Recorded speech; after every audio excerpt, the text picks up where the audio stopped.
Welcome to শঙ্করদার coaching. আজকে আমরা নিয়ে এসেছি কিছু প্রাচীন যুগের ইতিহাসে যে এমসিকিউ কোশ্চেন চলছিল তারই একটা চ্যাপ্টার নিয়ে এসেছি আজকে। দেখো, প্রথম প্রশ্ন বলছে মৌর্যোত্তর কালে ভূমিহীন পুরুষ মহিলাদের কি বলা হতো?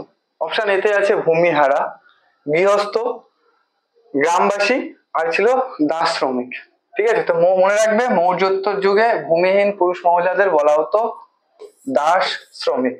ঠিক আছে, চলে যাই পরের প্রশ্ন। এই প্রাচীন ভারত থেকে বা প্রাচীন যুগের ইতিহাস থেকে প্রচুর পরিমাণে প্রশ্ন আসে পরীক্ষাতে। যারা ডব্লিউপি কেপি দেবে দেখবে এই প্রশ্ন, যেমন এই প্রশ্নটা বিভিন্ন ভাবে ঘুরিয়ে অনেকবার এসছে। ডাইরেক্ট বলতো যে বুদ্ধচরিত কে রচনা করেছিলেন, কে বলতো যে বুদ্ধের জীবনী। দেখো এখানে কনিষ্কের সভাকবি, তাহলে আমরা জানতে পারবো কনিষ্কের সভাকবি কে এবং বুদ্ধচরিত কে রচনা করেছিল। তো অপশন আছে মাথারা, নাগার্জুন, অশ্বঘোষ আর সমরকক্ষ। তাহলে উত্তর হয়ে যাবে অপশন সি, অশ্বঘোষ, যে কিনা বুদ্ধচরিত নামে গৌতম বুদ্ধের জীবনী রচনা করেছিল এবং সে ছিল কনিষ্কের সভাকবি।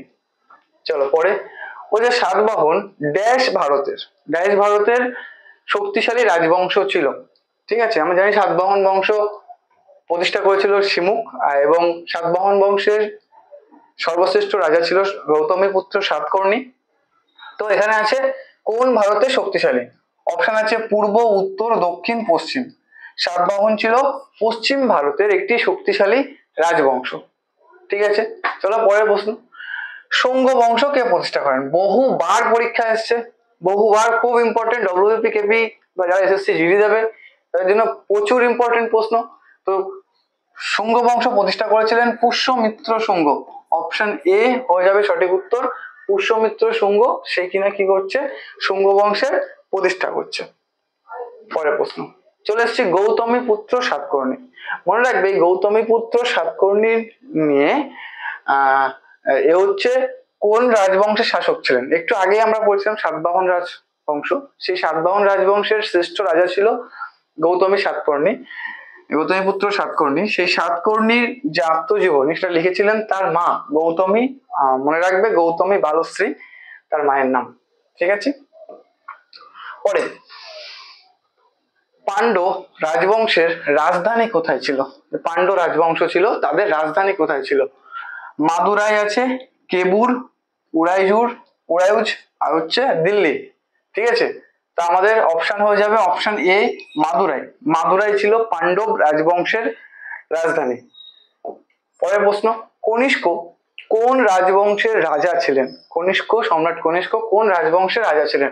মুঘল, মৌর্য, কুষাণ এবং গুপ্ত। উনি ছিলেন কুষাণ বংশের রাজা, কুষাণ বংশের শ্রেষ্ঠ রাজা ছিলেন কনিষ্ক। মনে রাখবে কনিষ্কের সময় চতুর্থ বৌদ্ধ সংগীতি হয়েছিল, সেটা হচ্ছে কাশ্মীরে। ড্যাশ হলো প্রাচীন ভারতের একটি গুরুত্বপূর্ণ বন্দর।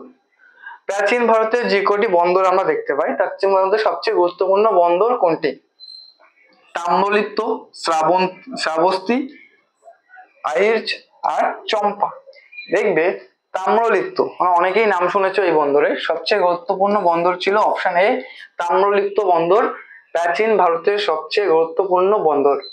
চলো, যে শকাব্দ কবে সূচনা হয়েছিল? দেখো এটা হয়েছিল কার সময়কাল থেকে? এটা হচ্ছে শশাঙ্কের সময়কাল থেকে। ঠিক আছে,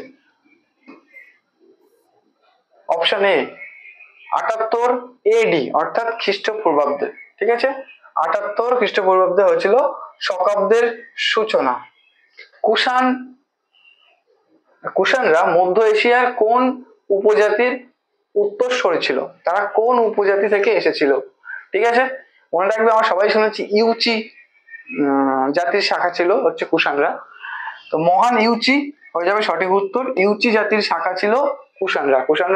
মনে রাখবে কুষাণরা ইউচি জাতির শাখা ছিল। নালন্দা মহাবিহার কোথায় অবস্থিত?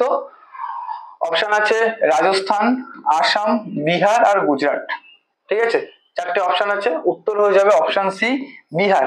তবে নালন্দা মহাবিহার, এই প্রশ্নটা নালন্দা নিয়ে প্রশ্নটা প্রতিবার আছে, এবছরও খুবই ইম্পর্টেন্ট প্রশ্ন। তো কোথায় অবস্থিত? সেটা হচ্ছে বিহারে অবস্থিত, বর্তমান বিহারে এটি অবস্থিত। প্রাচীন ভারতের আইন সম্পর্কিত নথি মনুস্থিতি, আইন সম্পর্কিত নথিটির নাম কি ছিল? মনুস্থিতি। এটি কোন ভাষায় রচিত হয়েছিল? অপশন আছে তামিল, হিন্দি, সংস্কৃত আর বাংলা। ঠিক আছে, চারটি অপশন, উত্তর হয়ে যাবে আমাদের অপশন সি, সংস্কৃত। প্রাচীন ভারতের যে আইন সম্পর্কিত নথি সেটা সংস্কৃত ভাষায় রচিত হয়েছিল। গান্ধার শিল্পরীতি কোন কোন শিল্পরীতির সংমিশ্রণ? অপশন দিয়েছে দেখো, ইন্দো রোমান হবে না, Indo Greek, Indo Islamic, Indo চীন। গান্ধার শিল্পরীতি ইন্দো গ্রিক এদের সংমিশ্রণে তৈরি হয়েছিল।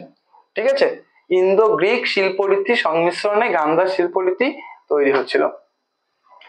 কোন কুষাণ সম্রাট বৌদ্ধ ধর্মের পৃষ্ঠপোষক ছিলেন?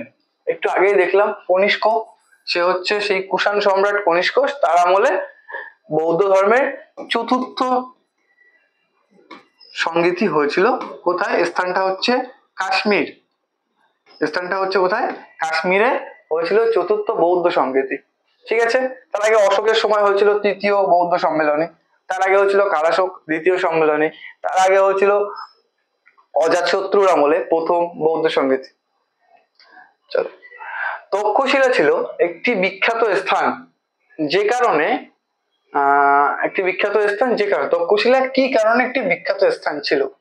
অপশন বলছে বৈদিক যুগের শুরুতে গান্ধার শিল্প, গুপ্ত শিল্প আর মৌর্য শিল্প।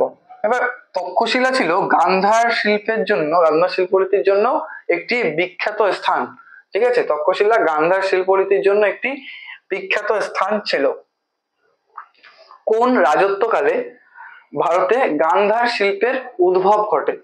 ঠিক আছে, মৌর্য, কুষাণ, গুপ্ত শাসনকালে এবং হর্ষবর্ধনের শাসনকালে।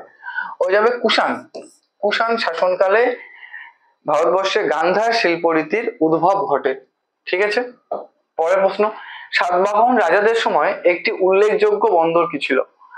পশ্চিম ভারতের একটি বন্দর, সেই বন্দরটি কি ছিল সাতবাহন রাজাদের সময়? উত্তর অপশন আছে সোপারা, তাম্রলিপ্ত, কালিকট, কোচিন। দেখো একটু আগেই পেলাম আমরা যে প্রাচীন ভারতের সবচেয়ে গুরুত্বপূর্ণ বন্দর ছিল কি? তাম্রলিপ্ত। আর যদি সাতবাহন রাজাদের সময় বলে দেয় তাহলে উত্তর হয়ে যাবে অপশন এ, সোপারা। সাতবাহন রাজাদের সময় একটি উল্লেখযোগ্য বন্দর হলো কি? সোপারা। নাসিক প্রশস্তি এই শিলালিপি কে রচনা করেন? ঠিক আছে, নাসিক প্রশস্তি শিলালিপি কে রচনা করেন? অপশন আছে গৌতমীপুত্র সাতকর্ণী, সমুদ্রগুপ্ত, হর্ষবর্ধন আর ধর্মপাল। ঠিক আছে, সবাই জানো এই প্রশ্ন খুবই কমন প্রশ্ন, অনেকবার পরীক্ষায় এসছে। গৌতমীপুত্র সাতকর্ণী সে নাসিক প্রশস্তি শিলালিপিটি রচনা করেছিল। চলে যাবো পরের প্রশ্ন, চড়ক কোন রাজদরবারের বিখ্যাত চিকিৎসক ছিলেন? চড়কের আমরা সবাই জানি চড়ক একজন বিখ্যাত চিকিৎসক ছিলেন।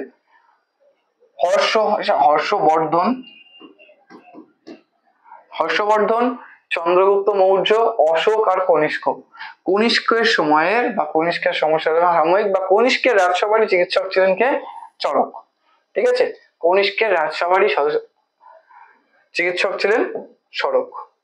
রাজতরঙ্গিনী বইটির লেখক কে বা রাজতরঙ্গিনী কে লেখেন? ঠিক আছে, অপশন বি, কলহন। কলহন রচনা করেছিলেন রাজতরঙ্গিনী। ঠিক আছে, কনিষ্কের রাজধানী কোথায় ছিল? কনিষ্কের রাজধানী দিয়েছে এখানে পুরুষপুর, পাটলিপুত্র, তক্ষশিলা আর মথুরা। তা কনিষ্কের রাজধানী হয়ে যাবে পুরুষপুর। খুব ইম্পর্টেন্ট কোশ্চেন এবং সবাই এটা ভুল করে অন্য জায়গার সঙ্গে গুলিয়ে ফেলে। তো কনিষ্কের রাজধানী হয়ে যাবে। বলছে প্রাচীন ভারতের সাতবাহন বংশের কোন জেলাকে কি বলা হতো? সেই কোন জেলাকে যে ভাগ করা হয়, জেলাকে একটা নাম দেওয়া হয়েছিল, সেই জেলাদেরকে কি বলা হতো? অপশন আছে আহারা, কটক, রাষ্ট্র আর বিহার। ঠিক আছে, মনে রাখবে সাতবাহন বংশের কোন জেলাকে বলা হতো আহারা। ঠিক আছে, আহারা বলা হতো সাতবাহন বংশের কোন জেলাকে। কলহনের রাজতরঙ্গিনী, একটু আগে দেখলাম রাজতরঙ্গিনী কার লেখা? কলহনের লেখা। সেই কলহনের রাজতরঙ্গিনী, আচ্ছা কলহন কোন সময়ের ছিল? মনে রাখবে এটা কনিষ্কের সময়। ঠিক আছে, কলহন রাজতরঙ্গিনীর কোথাকার ঐতিহাসিক বিবরণ? বাংলা, মালব, কাশ্মীর আর চৈত। জৈনপুর। ঠিক আছে, তো উত্তর হয়ে যাবে কাশ্মীর। কাশ্মীরের বিবরণ জানা যায় রাজতরঙ্গিনী থেকে, যে রাজতরঙ্গিনীটা লেখা ছিল কলহনের কার সময়কাল, কনিষ্কের সময়কাল। ঠিক আছে, পরে কুষাণ বংশের রাজধানী কোথায়? একটু আগে একটা প্রশ্ন পেয়েছিলাম যে কনিষ্কের রাজধানী কোথায়। কনিষ্ক তো কুষাণ বংশেরই, কনিষ্ক তো কুষাণ বংশেরই শাসক। তাহলে উত্তর হয়ে যাবে পুরুষপুর বা পেশোয়ার। ঠিক আছে, অপশনে দুটোই থাকতে পারে, ওই জন্য ব্র্যাকেটে পেশোয়ারটাও লেখা আছে। তো উত্তর হবে কি অপশন সি, পুরুষপুর বা পেশোয়ার। কুষাণ রাজ্যের রাজধানী কোথায়? হয়ে যাবে উত্তর যে পুরুষপুর বা পেশোয়ার। লাস্ট প্রশ্ন আজকে, কাদের দ্বারা সরকারি সামরিক শাসন প্রথমে ভারতে পরিচিত হয়েছিল? মানে যে সরকারি শাসন ভারতে চলবে সেটি কাদের দ্বারা প্রথম ভারতে প্রচলিত হয়েছিল? গ্রিক, শক, পার্থিয়ান আর মোগল। ঠিক আছে, কাদের দ্বারা হয়েছিল? উত্তর হয়ে যাবে অপশন এ, গ্রিকদের দ্বারা প্রথম ভারতে সরকারি সামরিক শাসন ব্যবস্থা প্রচলিত হয়েছিল। ঠিক আছে, এই ছিল আজকে প্রাচীন ভারত থেকে বহুবার পরীক্ষায় আসা গুরুত্বপূর্ণ 25টা প্রশ্ন।